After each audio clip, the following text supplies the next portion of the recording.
Hello everyone. In this video we will show how to define sections in your STMVer model.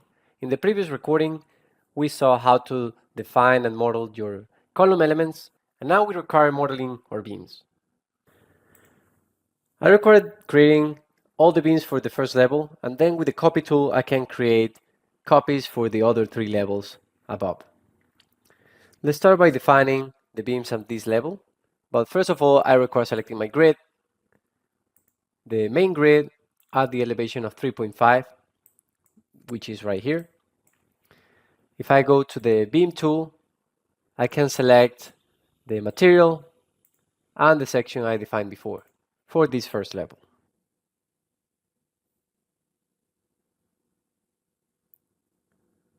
Before placing any beams elements, just make sure you see the different parameters for design, offsets, and the end connectivity of these beam elements. If you stay here, it will show a short description. And if you use this button here, you will see the member end releases on one end and the other. By default, they are released in MY and MZ at both ends, but you can modify them, make them fixed if required. And this will impact directly on the analysis model. So please make sure you define the member end releases before modeling your beam elements. And I just can start placing my beams. One here, one there, one there, and also in this direction.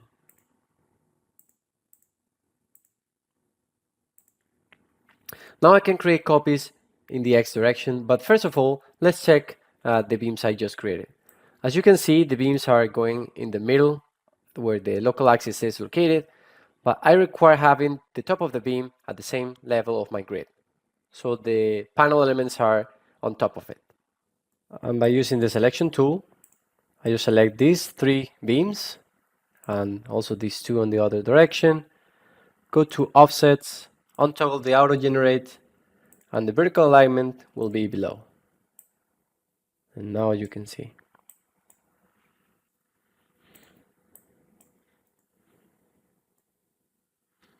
So what I will do is just select these beams, and for that I'm going to use the selection tool, and I'm going to start applying some rules.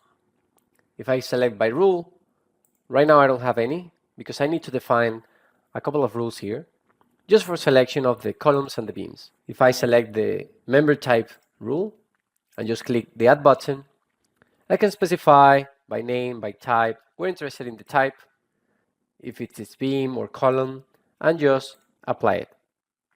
Then I will create a second rule, but this time it will be just for the columns. I click OK, and now I can select from this to list of rules I created, the beams, click OK, and the beams are selected. Similar to the previous example, I'll create 8 copies every 6 meters in the X direction.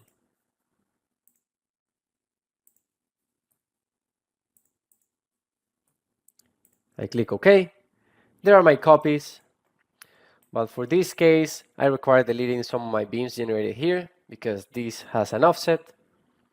So I just select these beams here that I require deleting and click the delete button on my keyboard.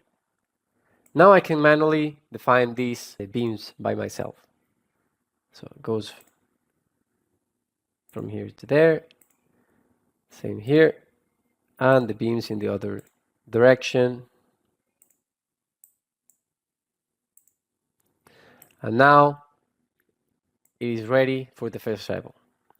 Please bear in mind that these first two beams shouldn't be there, but since I need these beams for the other three levels, I will keep them and I will delete them at the end of the exercise. So let's start by selecting the beams and create a copy at 7 meters.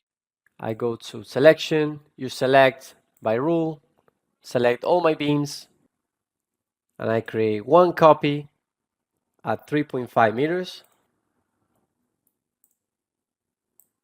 Then I require creating another 2 sets of copies for this level at 3 meters and 6 meters starting from here.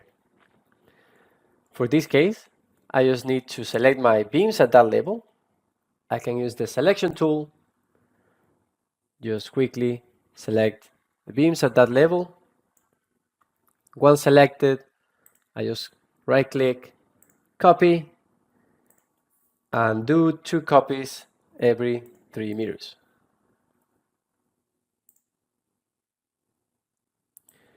With this ready, I can just finally delete these 2 sets of beams that I don't require here.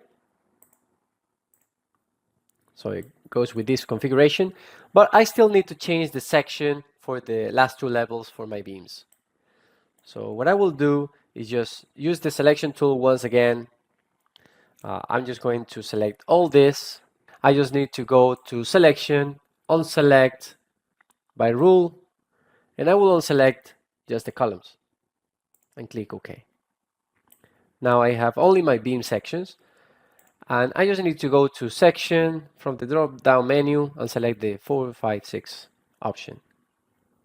And once applied, all my beams are ready to move on. If you require knowing the name of each of these elements, including the columns, you have this labels folder here where you can use this drop-down option here to see maybe the IDs of each one of my sections. You can see other information like material that I'm using, section, etc. You can also see all this geometry. If I expand this window, I can see the grids I'm created, the joints that are generated, materials, sections, and the members. And you can change all that here as well. Thank you for watching.